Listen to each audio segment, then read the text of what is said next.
This is the launch episode 15 for March 25th, 2025.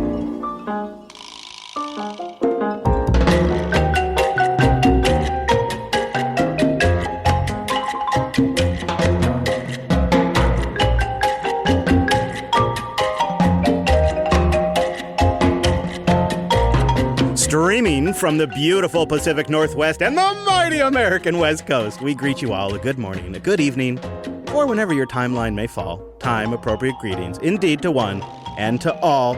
This is the launch. My name is Chris. And I'm Angela. Hello, Andrews. We have a lot to get into today, so I want everyone to know a few things before we get started. We'd love it if you called us. We'll have the phone lines going here in just a moment, and you can call, or if you miss us, you can leave us a voicemail. How about that? Did you know we have a phone now? It is 774-462-5667. Yeah, call. Write it down. 774-462-5667. Come on in. Give us a call. I'm starting up the phone systems right now. Of course, you can also join us live in our Mumble Room. We do the show Tuesdays at 11:30 a.m. Pacific, 2:30 p.m. Eastern. That's 7:30 p.m. UTC for you wild kids out there. Just go over to jblive.tv or jblive.fm or, heck, I don't know, maybe a Podcasting 2.0 app. And then, you know what?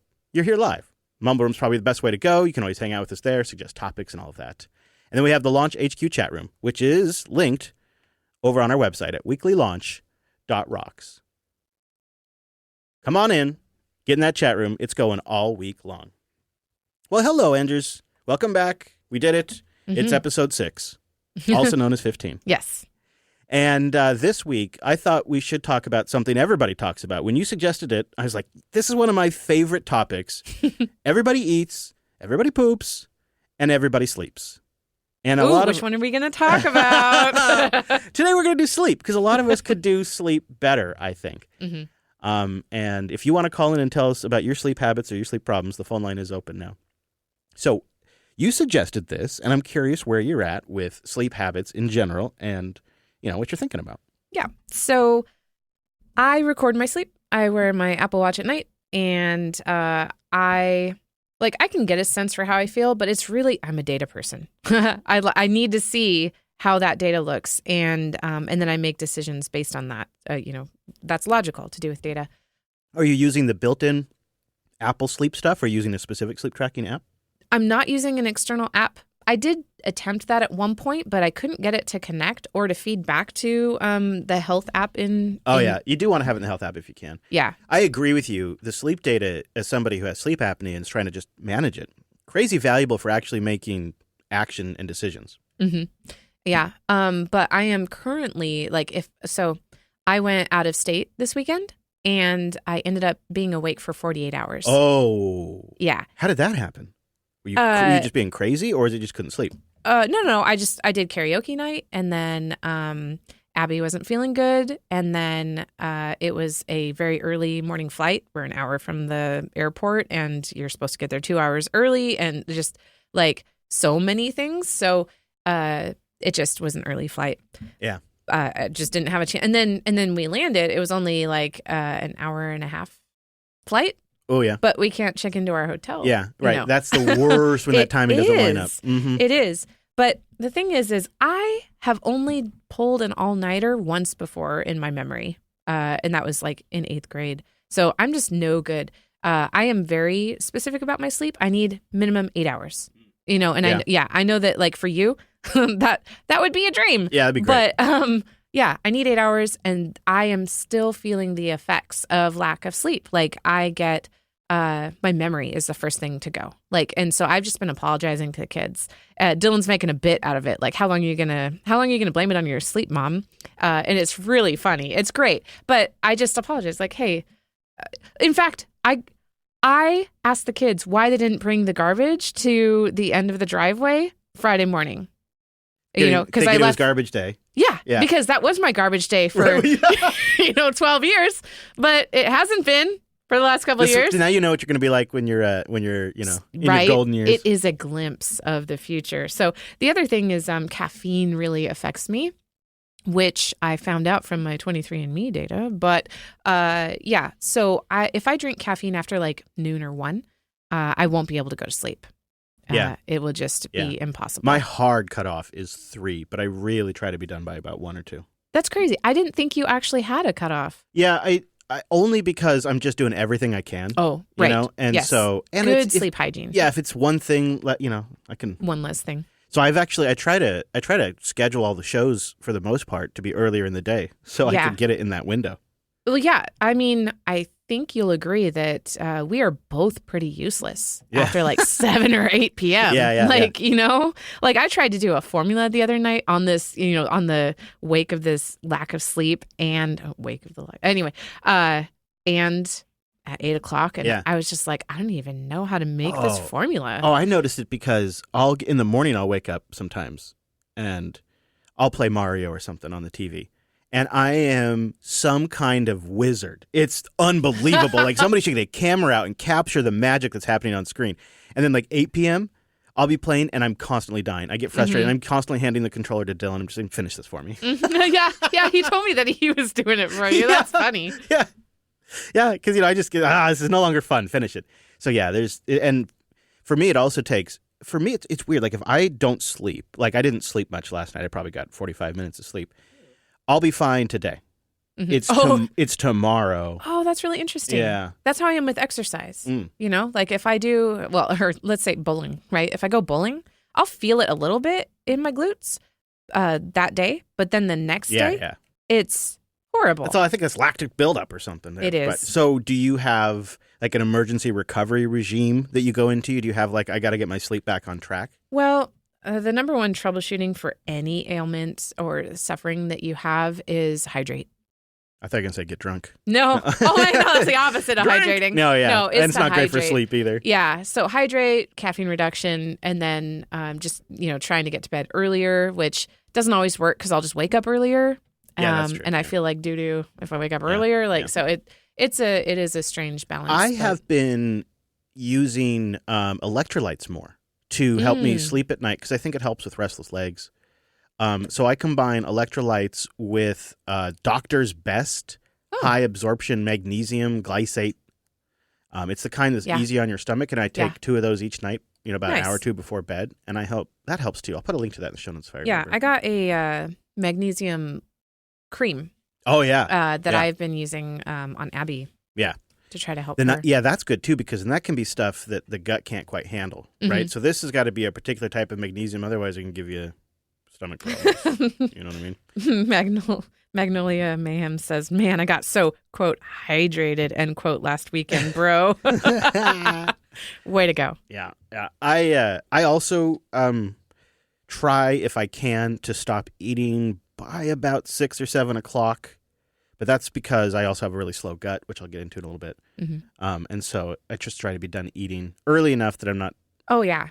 No, I eat dinner at 4:30, and that's it for the rest of the night. Yeah. And that's because I have to take my thyroid medication. Yeah, okay. Yeah, These things I still sleep for crap sometimes.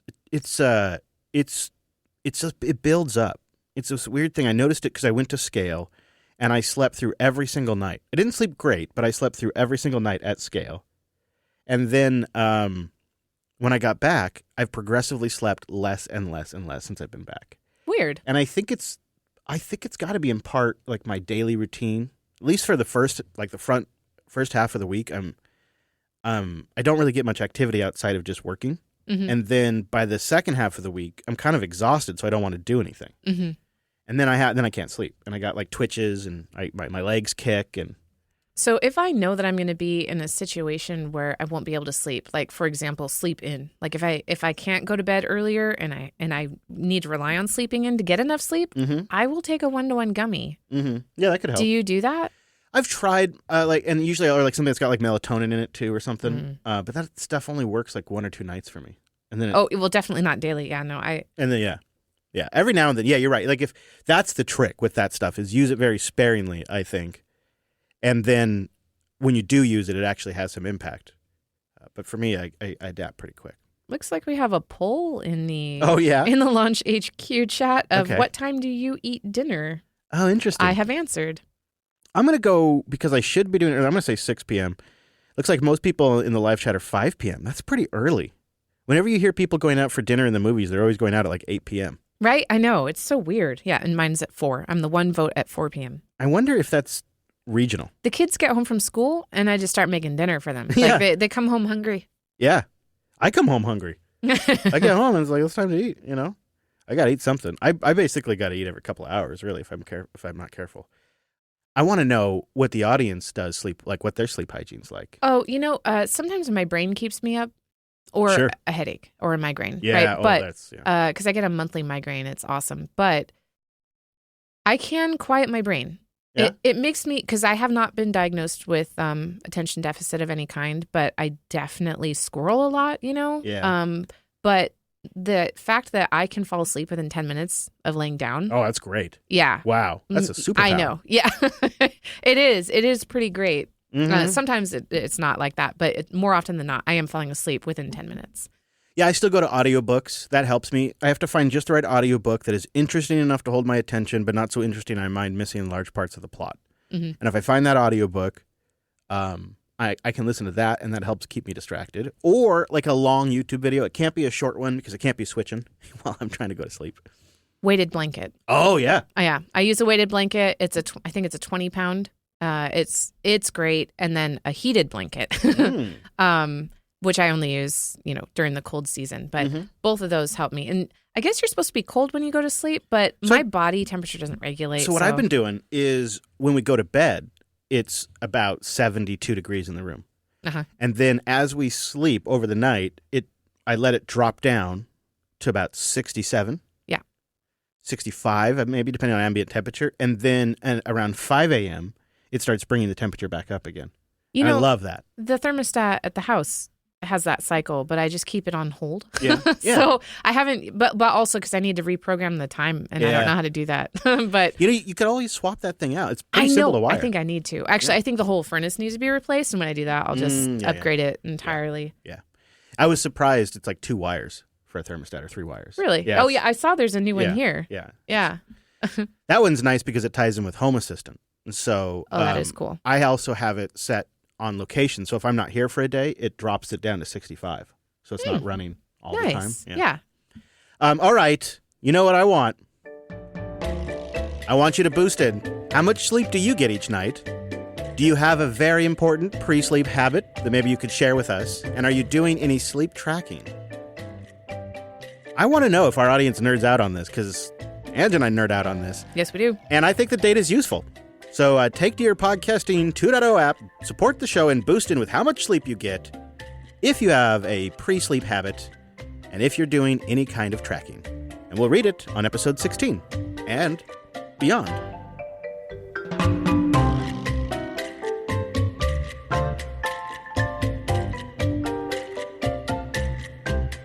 Well, the next level of nerd trackery for body stuff, and I think perhaps maybe the most important by a mile that could change your life is glucose tracking.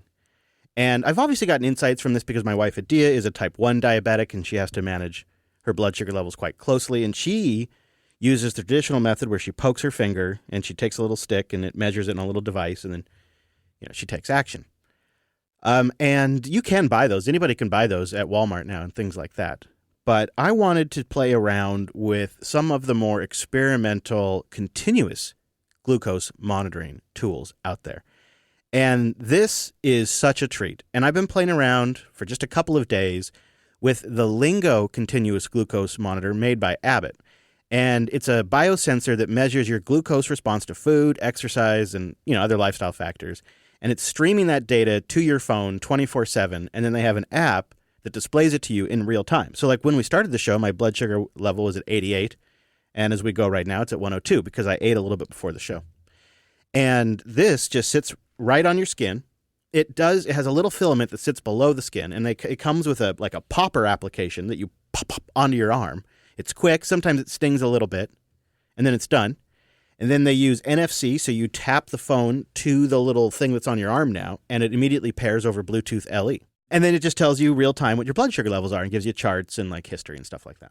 I saw this link in the show notes, but you hadn't typed all this up yet, or at least it wasn't in the doc. So I was thinking, oh, I should try this. I didn't know you had tried it. And I am concerned about allergic reaction to the filament. Yeah. And then just the Bluetooth. Like, of course it's Bluetooth. Yeah. Of course it's transmitting Bluetooth. That just didn't even occur to me. It's like a low power Bluetooth, I think. I'm sure. But yeah, of course. Yeah. Yeah. And so this is so useful for me. I'll tell you why I like it, and I'll tell you the pros and cons that I found so far. So high level, I don't know if you guys care about this stuff. If you want me to go into more detail, I can. But high level is I seem to have like a slower than average gut, particularly in the evenings. And I also don't get a lot of activity during show days, like I mentioned, which can help with digestion. And so I kind of am hypoglycemic in a sense, where I start to get really aggressive blood sugar crashes that come on really fast. Like I go from I'm fine, and 10 minutes later, I got to eat something. I'm starting to get sick. And if I go much longer, I actually start throwing up. And I can get caught in a loop where I eat something, but then I throw it up. And so I can't get my blood sugar up. And then I can actually be sick for quite a while. And it can be extremely difficult to like get out of this cycle.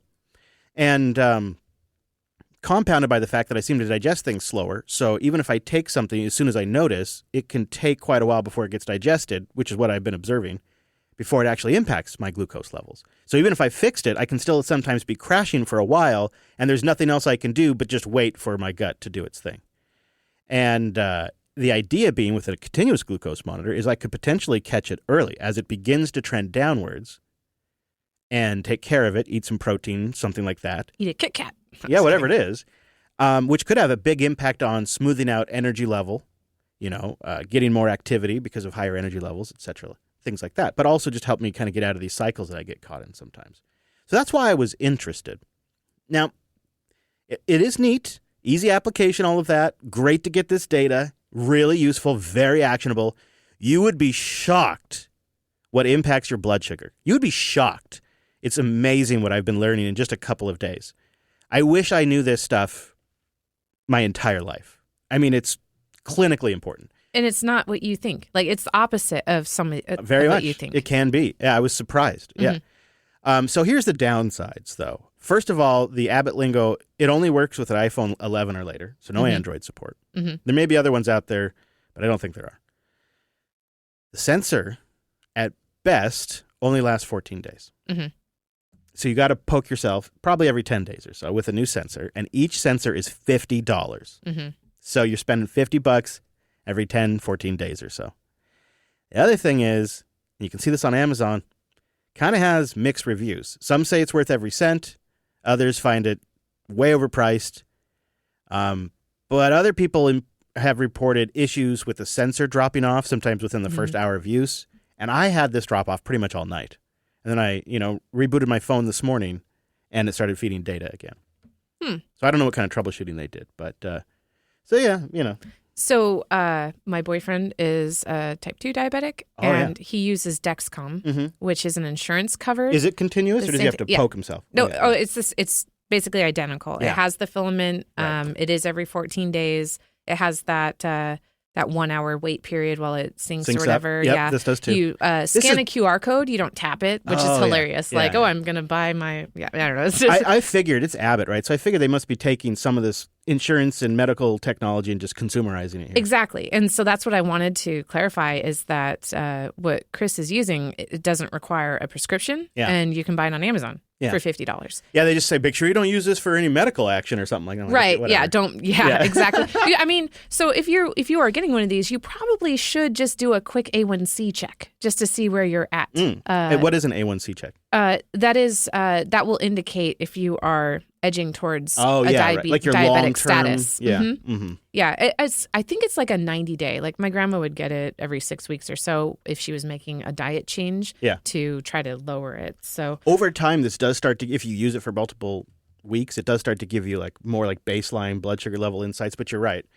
Yeah, I mean, some of this is like me looking for cheap solutions because I don't have medical insurance, and I'm like, well, if I can just sort of, if I could just use this thing to kind of figure out how to better manage my blood sugar, then I could just incorporate that into like a eating regime or something. Yeah, exactly.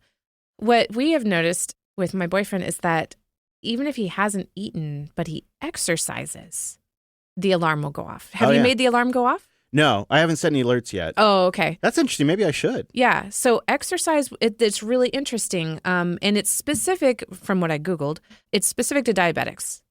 So when diabetics exercise, it can cause. So it doesn't necessarily happen to people that are non-diabetic. Right. It seemed to be associated Right. with I know, like that with Hadia, status. she's got type 1. It even like when she drinks coffee, even if it's just straight black coffee with no sugar, it can still spike her glucose levels. Right.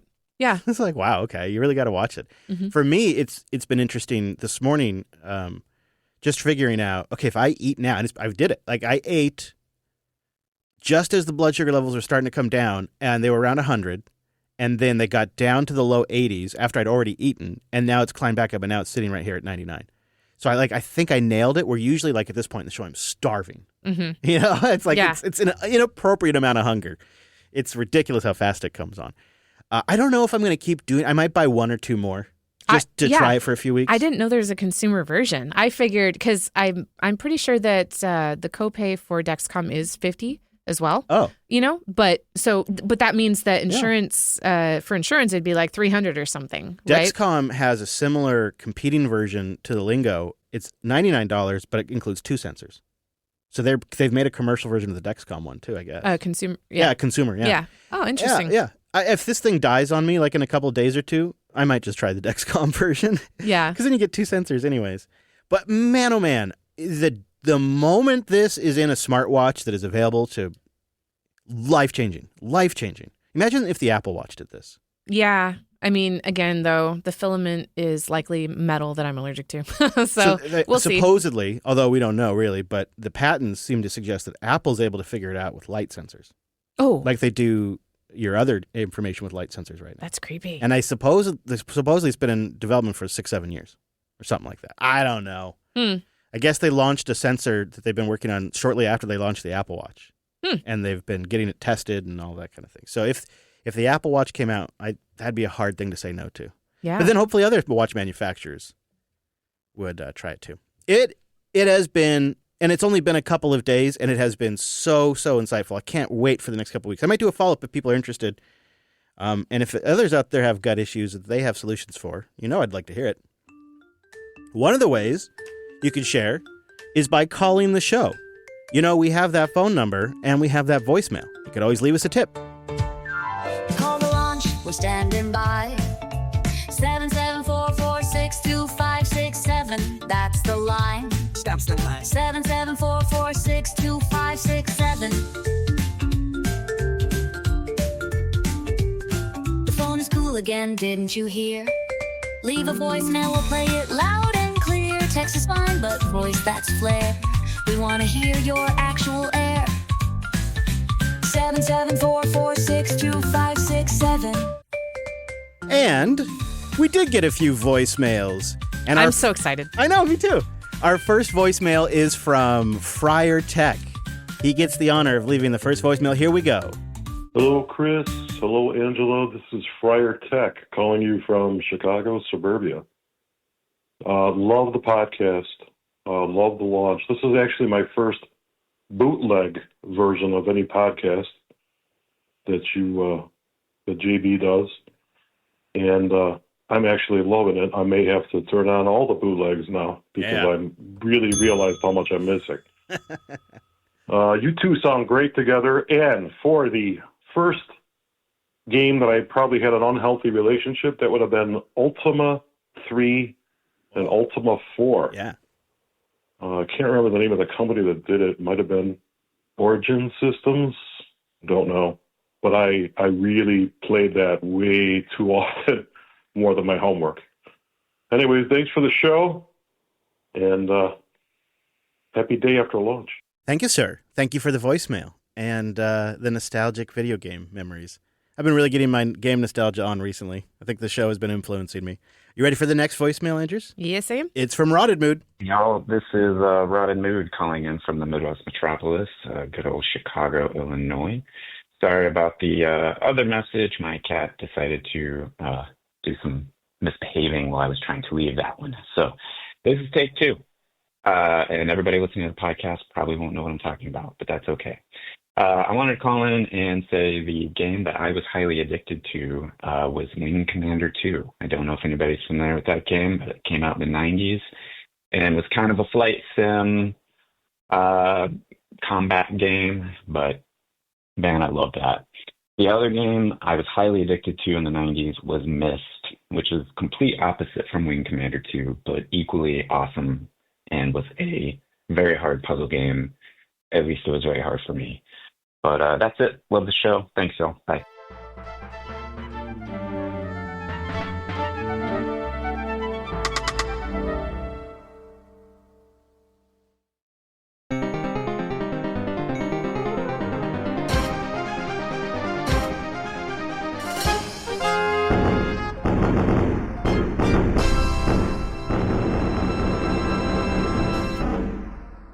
Yeah, I remember Wing Commander. I mean, it was so great. I really loved it back in the day, and I played it for hours on, I think, my dad's DOS PC.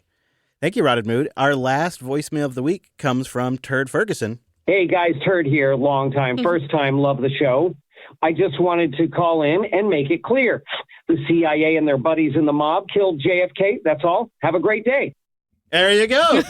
Thank you, Turd. Call the launch, everybody. 774-462-5667. We want to hear from you. You can leave a voicemail. That's fine. Call the launch, we're standing by. 774-462-5667. That's the line. There you go. Give us a ring. Thank you, everybody who did call in. And we'll leave the phone line open if you want to call in during the live show, too. I think it's time for a musical break. What do you say? Yeah. Now, last week, we got Lost Cause by Ollie up to number 3 on the Value for Value charts. Now, that is incredible because it wasn't on the charts at all. There's like over 100 songs on the chart, and it wasn't on the charts at all. And we got it up to number 3. It is so awesome. So that's great. Thank you, everybody, for supporting the artist. When you boost, we do use the Magic Wallet switching technology, so 95% of your sats go directly to the creator of the song. And so I love that last song from Ollie. So this week we're going to play another one of my absolute favorite Value for Value tracks. It is 4 a.m. by Curtis Drums.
How do you not just bop your head to that? Let's try taking a call, Andrews. All right, we got a call coming in right now on the show. I have no idea if this will work. Caller, are you there? Hello, caller. Hello. Hello. Hey, who are we talking to? This is Adversary 17. Hey, Mr. 17. It's good to hear from you. You're a real person. I am a real person. And where are you calling us from today? We're going to try to get everybody to give us a general location. You don't have to be specific. I'm also from the Chicago suburbs.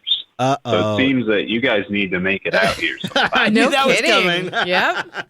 I know. I hear that. Chicago, I feel like, is one of the more... Murderous? No, it's like one of the ones I hear more often. Murderous. That might be too. That could be. You don't have any trouble with the crime out there, right? We'll be safe if we come out there, right? Oh, yeah. Just stay away from certain areas. That's all. So, since we have you, I'd like to ask you about your sleep habits. Do you have any sleep tricks? Are you a good sleeper, a bad sleeper? I would say I'm a decent sleeper. I have a Garmin Instinct 2 that I use to track my sleep.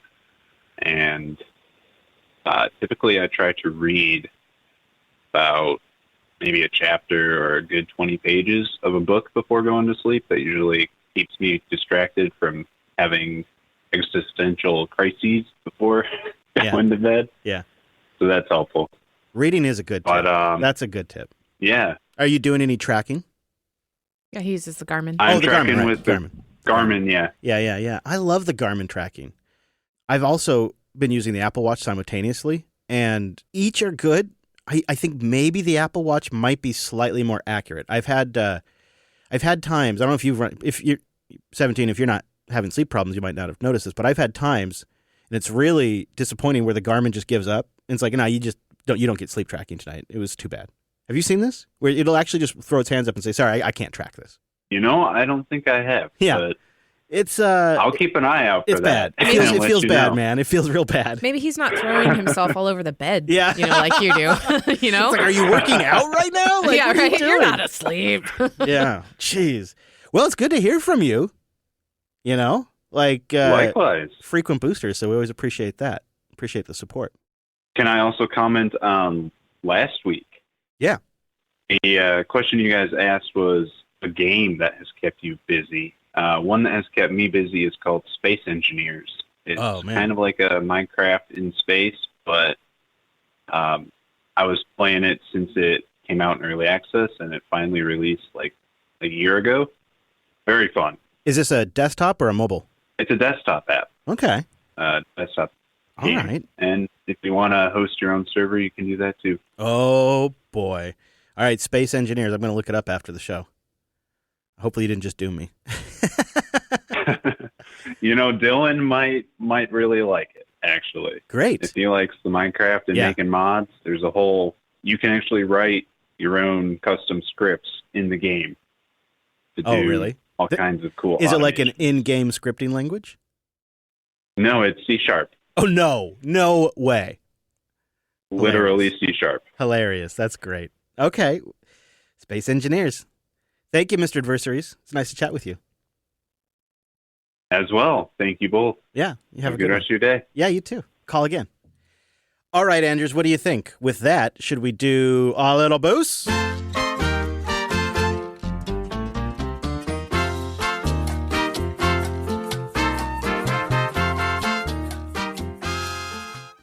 All right, so our first boost this week comes from Otterbrain. He got in first with the timing, and he gets the first slot with 3,000 sats. Pew, pew, pew. Yeah, buddy. My first computer that my parents got the family was a TI 99-4A. I learned a bit of BASIC, and I stored the code to a cassette tape. Is the TI 99, is that the one that's just a keyboard and it has a coax output that you hook up to the TV? Yes. Oh, my gosh. Yeah, I had one of these from a garage sale. Yeah. Yes, you did. So these are so cool. Very neat. Yeah, they don't do a lot. But, we didn't care back then. We didn't care. As long as we could do something. All right, look at this. It's High Five Connoisseur. He's back. But that's not possible. Nothing can do that. Oh, he's right there, and he's fully functional. I am programmed in multiple techniques. He sent us 3,000 sats to say, my friends got very far into Call of Duty. Oh, yeah. We used to play some serious Medal of Honor. Yep. We got deep into and Medal of Honor. Battlefield 19. Yeah. What is it? It was one of the early 1942. Yeah. I can't. I don't know. 1984, the book ruined me. So I always, I'm like, which Battlefield number was it? 1984. That would be a good one. Many nights passing around the controller into the wee hours. He says, Chris, you could do an RV home and automation consulting, especially with privacy concerned folks. I agree. Keeping it all local in the RV, keeping it private. I just don't know who the customer is and how to reach them. But the thing I was just mentioning earlier in the show about we go to bed and it's 71, 72 degrees and it can go all the way down to 65 and it comes back up around 5 a.m. That's just like one of 1,000 things that the RV just takes care of for us now because of automation, from lighting to internet and all of that. And it's so great. It all works offline, no cloud subscription. I'd love to help somebody set that up. Speaking of Adversaries 17, he's back in the booth with a tasty burger and 5,000 sats. This is a tasty burger. You're so boost. How come we didn't get Dylan's favorite game? Oh, that's a good catch. Nothing gets past him. We did try. Yeah, so he participated in the members pre-show last week, but during the show, he was doing his English. Yeah.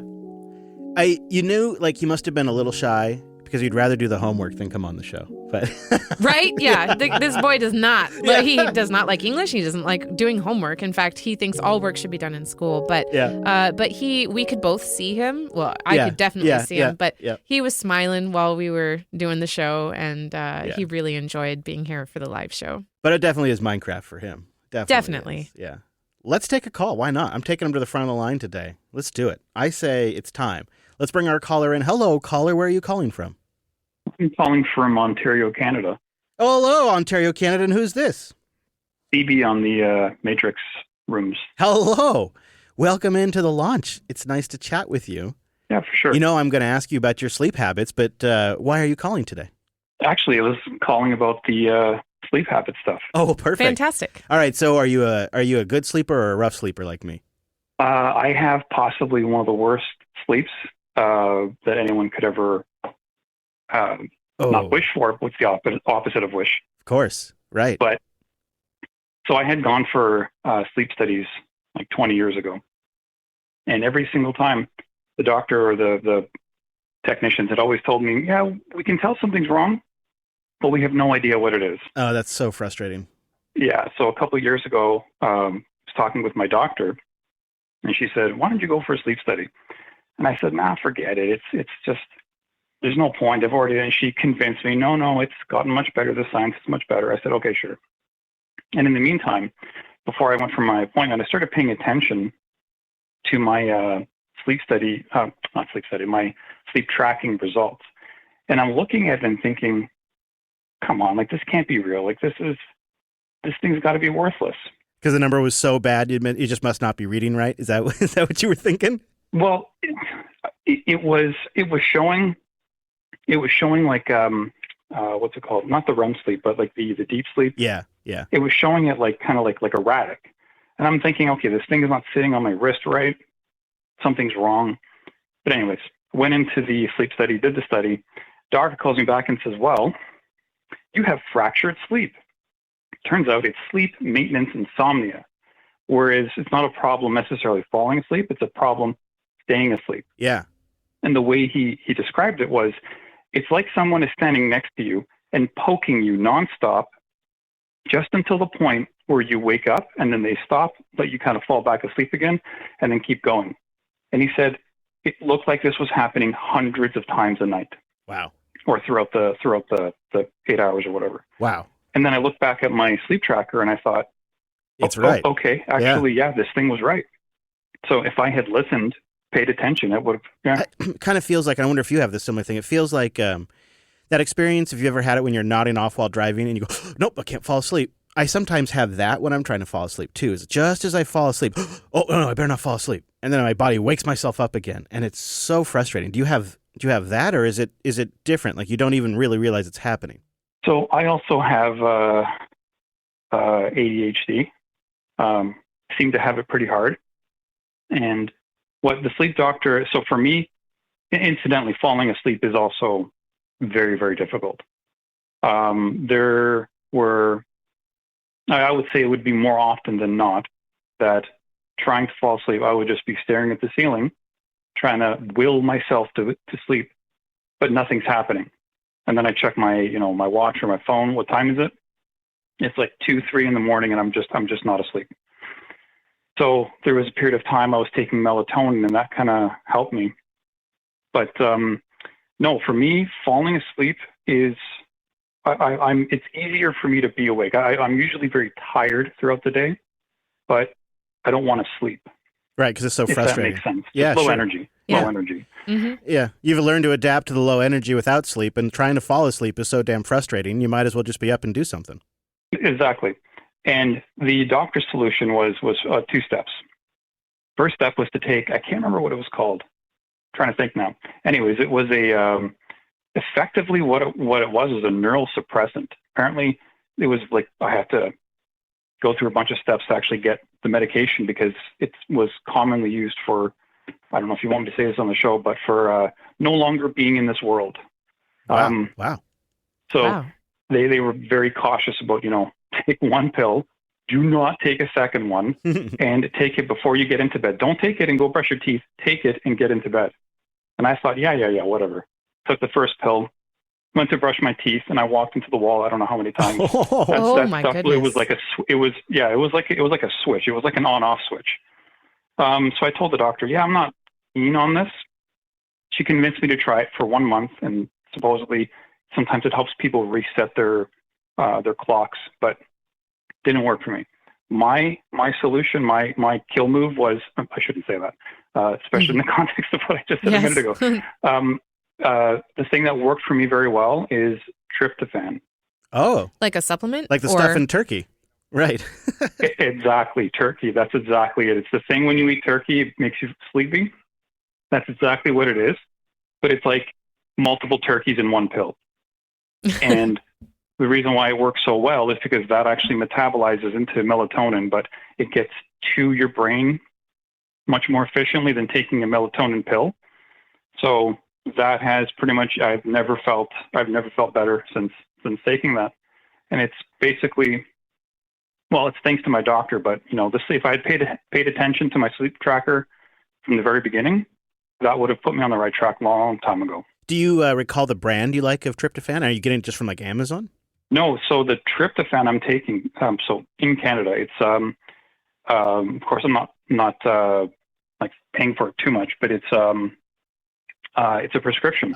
It's through the doctor. The doctor prescribes it. That's great. And the reason why that's good is because then my insurance will pay for it. But so what you just said about getting it from Amazon, that's kind of the problem with melatonin too. This is what the sleep clinic people were telling me. Yeah, is that the problem with the melatonin that you buy off the shelf is that it's not regulated. It's basically a natural health product. So if the bottle says 5 milligrams, each pill might only have 0.1 milligrams or it might have 10. There's no regulation or consistency. And that's why they actually recommend against taking melatonin, because the results are wild. They're not, it's not reliable. Nobody's double checking. So, yeah, right. Yeah. So I would think that something off of Amazon would have the same issue. Right. You said that the doctor had a 2-step process. The first was that pill that made you walk into the wall. Was the second step the L-tryptophan, or was it? That's right. Yeah. Oh, that's okay. Right. All right. Yeah. Do you know how many milligrams you're taking of it? The way they do it is they start you off at like, I don't know if it's the max dose, but it's just whatever she put me on. It was 12 grams. Wow. Okay. Yeah. Dang. Sounds like more than a couple turkeys. So, and here's the funny thing is, she actually warned me. She said, so when you take a high dose, it's probably going to be too much, but it's not going to have any side effects. You'll just feel a little bit groggy in the morning. But that's actually good, because the good thing is that what you do is if you're waking up groggy in the morning, then after about a week of doing that, you drop down to like by 1. So they're 500 milligram pills. So you keep dropping down until you get to the point where you're no longer feeling groggy. You're feeling refreshed. So for me, that's 6 grams. Interesting. So you just sort of walk it back till it's at the right spot and dial it in. Interesting. Yeah. But she did warn me. She said, when you start off with a dose that's higher than what you need, she did warn me, as you're falling asleep, you might feel electrical shocks all over your body, which was funny because I'm thinking like, what? Yeah. But what it is your brain, because with the flooding of melatonin, your brain is trying to go to sleep. So it's trying to shut off. Yeah. that part of your brain that connects to the rest of the body. So it's trying to shut off and you're still awake. So you're kind of fighting that. So it results in this weird jolting feeling. And the first time I felt it, I thought I was being struck by lightning, but. Wow. I feel this already. I feel it now. I get like these surges of what feels like energy or electricity in like my shoulder or in my arm. And I have to move my arm and it has to move around or else I can't get rid of it. And sometimes it's in my legs or it's in my lower back. CB, what happens if you forget to take it? Or do you have like 5 alarms so that you don't forget to take it? And when do you take it? Do you take it just before bed or do you take it with your dinner or what does that look like?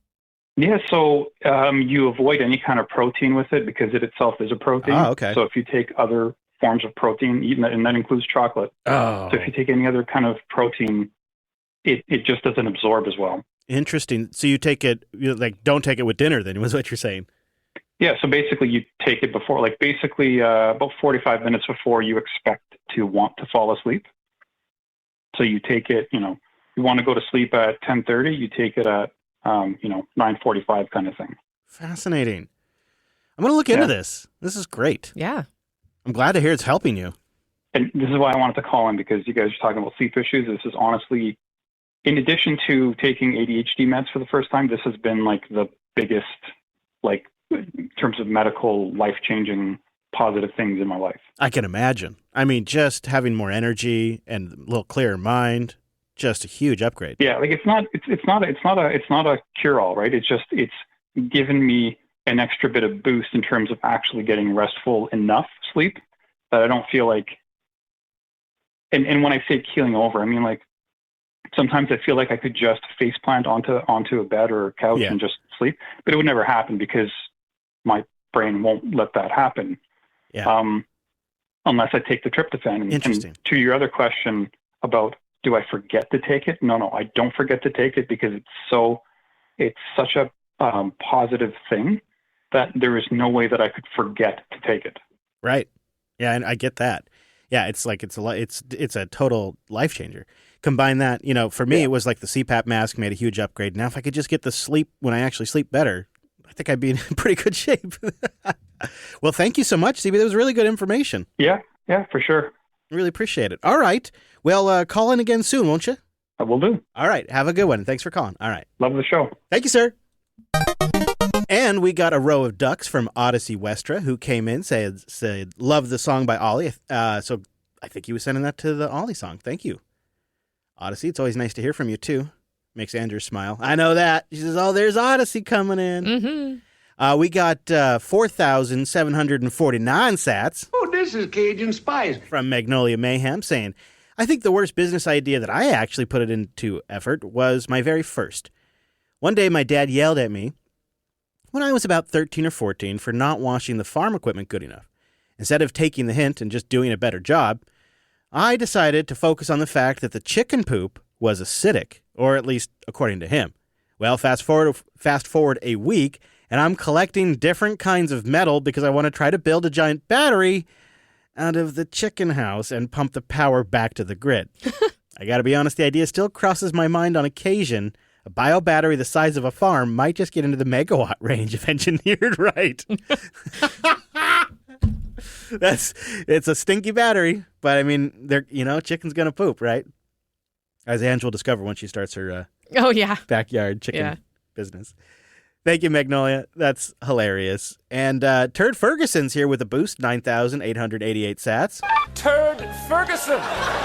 Says he's loving the animated chapters. Yes, the Podcasting 2.0 apps, a lot of them are showing we do animated chapters for those. My wife wants an EV for work. If you had to buy an EV, which one would you buy? If you had to buy an EV, all right, Andrews. And I'd like to know the audience too. If you had to buy an EV today, Andrews, would you do it? Would you even do it? I know nothing about EVs. Yeah. Like I don't even know. Like I know the Leaf is one, but and of course the Teslas, goofy looking car. Oh, I guess so. Yeah. No, I am all about the environment and stuff, but I have zero interest in. Well, and a lot of these EV. are like they're essentially cloud connected. Right? Like, you've never been big on, like, the privacy invasion stuff. And these are all up in your biz. Yeah. I'll tell you, there is one turd that I'm looking at, though, that could change my tune. But it's not going to be available until, like, mid-2026, 2027, which is fine by me. But is it a DeLorean? Oh, that'd be so awesome. No, it's so cool, though. It's called the Rivian R3X. And I've been obsessing over this for the last couple of weeks, actually. It's a hot hatchback like my GTI, but it's also an EV. And it's got just all the things I like. Performance. It's got a little bit of clearance. It's got off-road tires, but still a great on-road driver. Looks like a Mini Cooper. Yeah, it's sort of, it's a hatchback. I'm looking at it from the side, though. Yeah. It's just a little bit, kind of like my Golf, but bigger. Yeah. Right up my alley, actually. And Rivian makes some great cars. So if you could, Rivian might be something to look into, Turd. They got some good stuff out there right now. Wait, did you say Rivian? Yeah. Oh, I've seen those on the road. Yeah. And I asked Dylan, like, what model of car is that? And he's like, it's a Rivian. And I'm like, well, what's the make? And he's like, Rivian. And I'm like, it's a Rivian? Like, No, they got like the R1 out right now. Okay. And maybe they're working on an R2 and they got a couple iterations. And this will be the R3. Oh, okay. Yeah, that's what I was looking for. Is like, what is the distinguishing? Yeah. Okay. Yeah, and they got a very unique look. Like you probably noticed that front headlight. Dude, no. Well, first I noticed the brake light is the same as the headlight. Oh, on the yeah, back, yeah. right? Like, Mhm. the long Big bar. Big bar. I prefer that over these little tiny. I know. Can't see. I know. Make it obvious. Make it obvious. Loud and proud. Yeah. Let us know what you decide, Turd. It's a tough call right now out there. I think in a couple of years you're going to be totally spoiled with options, but at the moment it's. There's great options. The prices are coming down. So I don't know. You tell us. All right. Thank you, everybody who boosted in. We had 8 of you stream sats as you listened, and collectively you stacked a humble 4,585 sats. Thank you, sat streamers. When you combine that with our boosters, it was a bit disappointing, but we still appreciate everyone who does participate. We stacked 37,444 sats.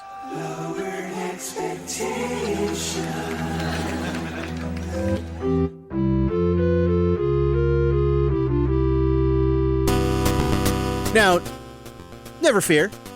We know the show's new. We're still finding our spot and how you value it. And we appreciate everybody who supports us. There's a couple easy ways to do it. Of course, you can become a Jupiter Party member at jupiter.party, and then you get the bootleg version of this show. You can support individual productions by boosting. Get something like the Strike app or whatever you like to use to grab sats, and then boost with Fountain or something else. And you'll get it right here on the show, and we'll read it, and we have a lot of fun with those. And we appreciate everybody who did support this individual production with a boost. Thank you very much. Now, it's time to move on.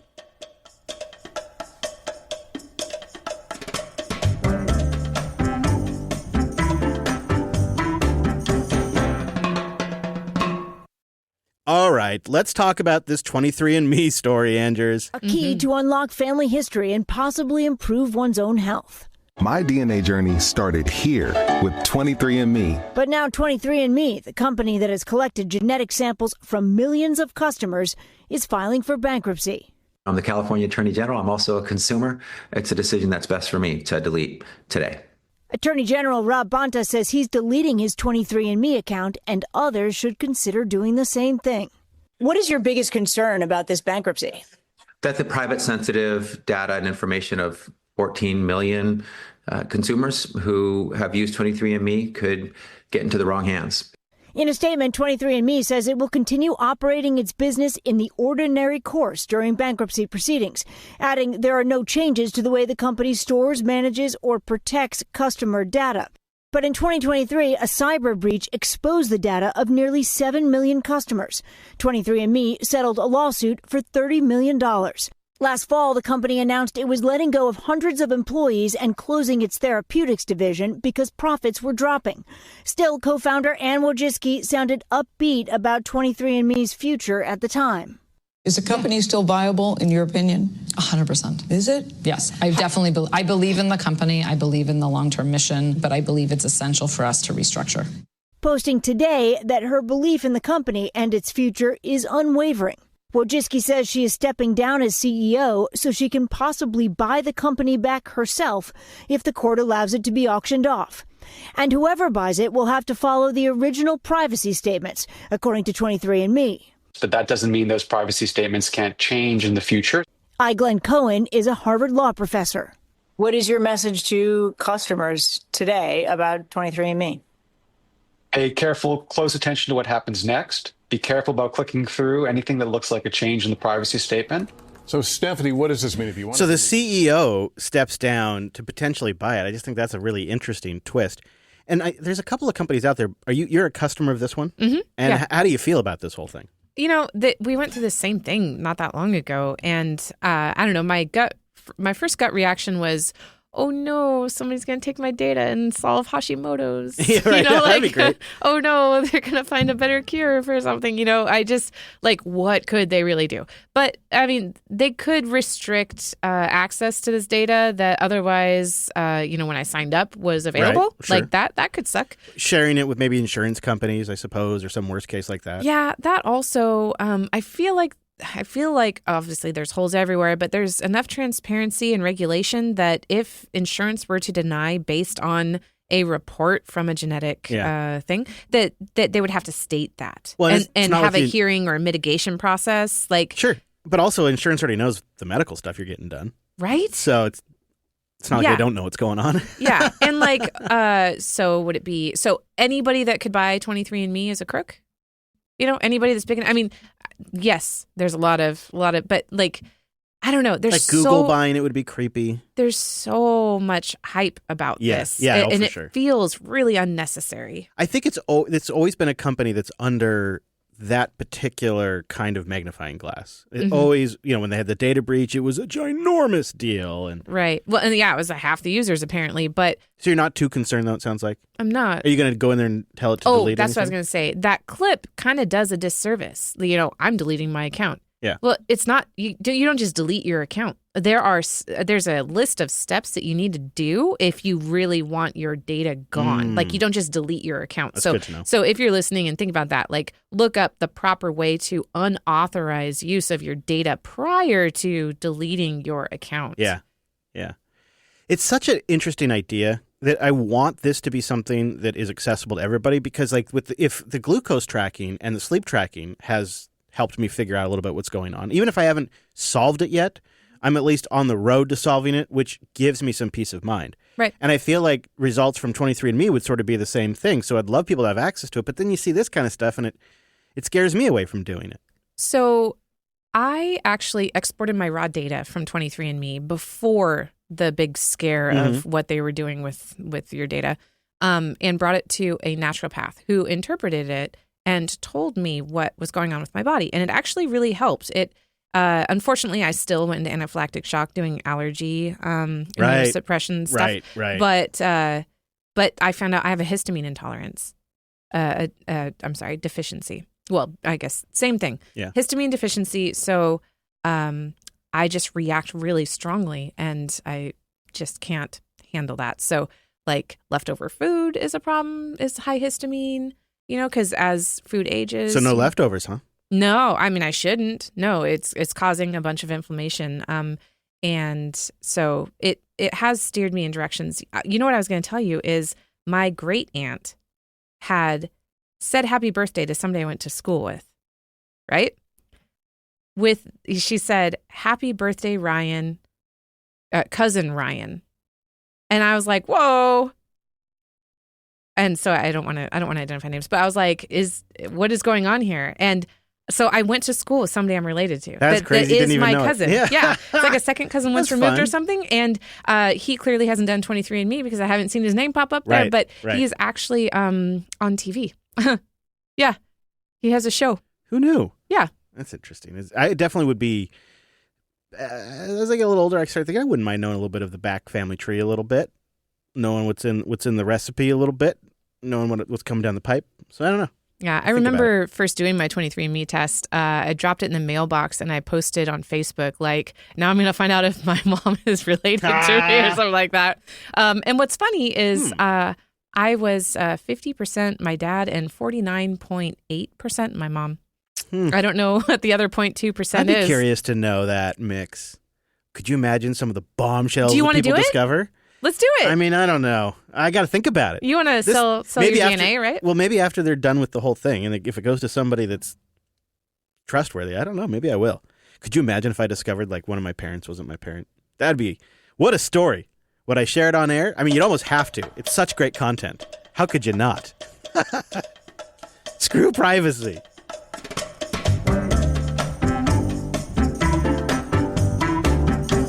All right.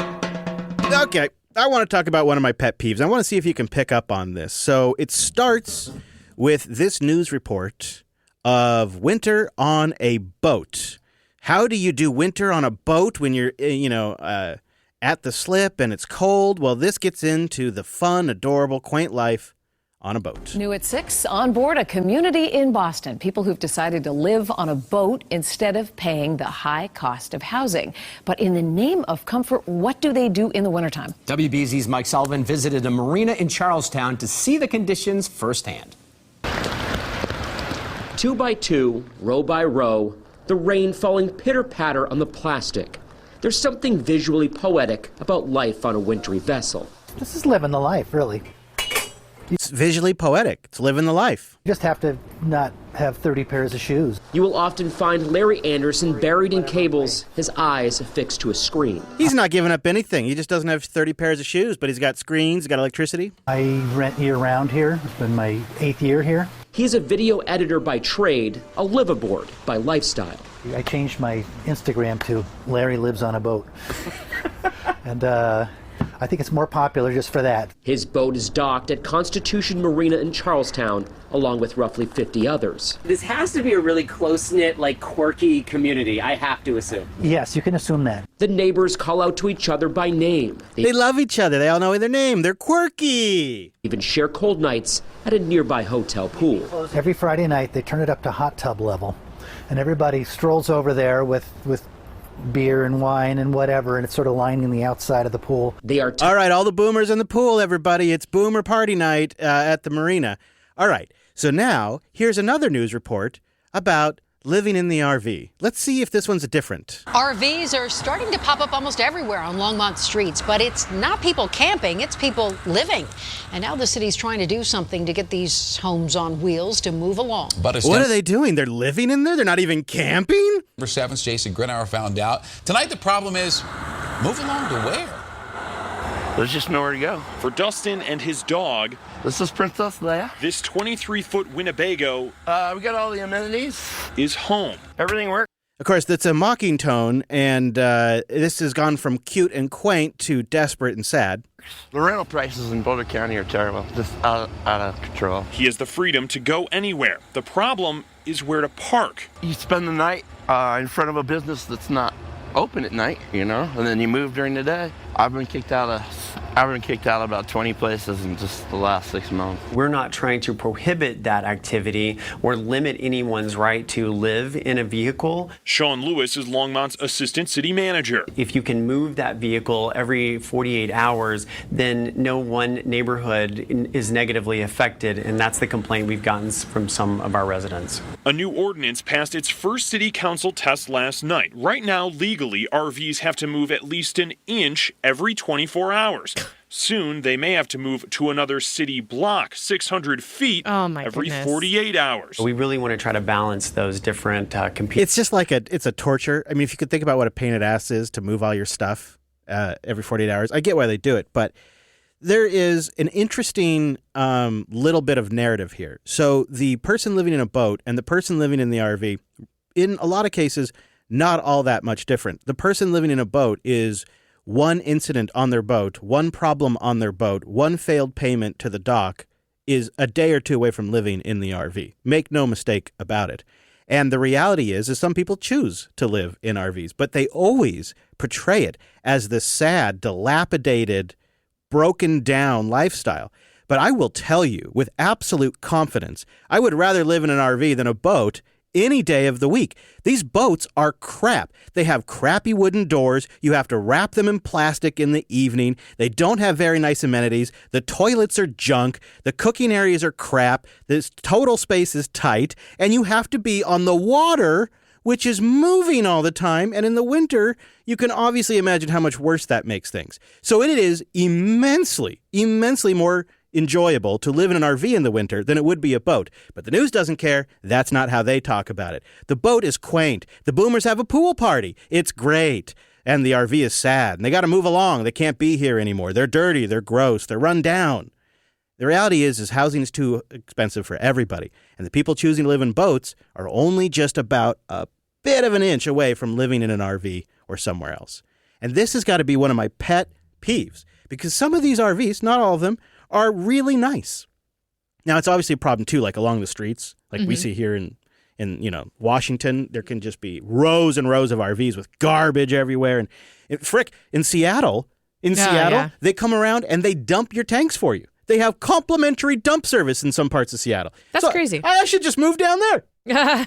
I've got to do my own dumping now. Yeah, because you love Seattle. Well, I hate dumping. You would not want to drive an RV in Seattle. No, I just park it. It's just, I don't know. Throughout my life, I've experienced things that I didn't expect. Like I think like family members wouldn't have like preconceived notions about me choosing to live in an RV, but no, they do. I thought, but don't you know me? Have you looked at the property taxes in Washington and the cost of homes? Have you looked at the situation? Like, this is a strategic choice. It's not only that, but like the maintenance. There's still maintenance on RV, but house maintenance and keeping up with all that and all the space, and the yard, and it becomes cluttered. And then you don't like neighbors either. That's true. Like you don't like walking out the front door and being greeted by somebody when you just want to get to work. That is very true. That is.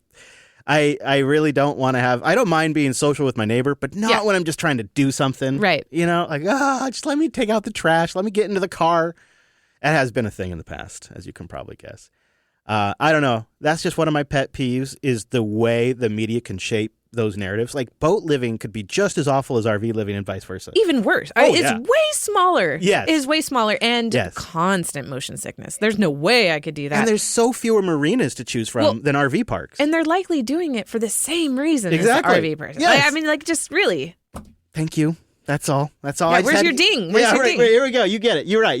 There you go. Thank you. There you go. And also one of these. Yes. Just, whew. Logical. All right. There you go. I think that's just it. I had to get that off my chest, everybody. Can you imagine how hard it was for me? It's rough. But we'd love to hear from you. Don't forget you can call. We do have that phone number, obviously, and we'd love to hear from you. But also, you can go to weeklylaunch.rocks. We have a contact page up there. And then we do love your boosts as well. With the Podcasting 2.0 app and some sats, you can support the show and send us a message. So with that, I say, let's wrap it up. Thank you, everybody. Be sure to try the live show one day if you're home on a Tuesday or maybe you're working and you got some downtime. You can listen. jblive.fm and any app of your choice. It'll play it right there in your browser or whatever. Or you do a Podcasting 2.0 app. Or the Mumble Room. A lot of options. Yep. We just like it.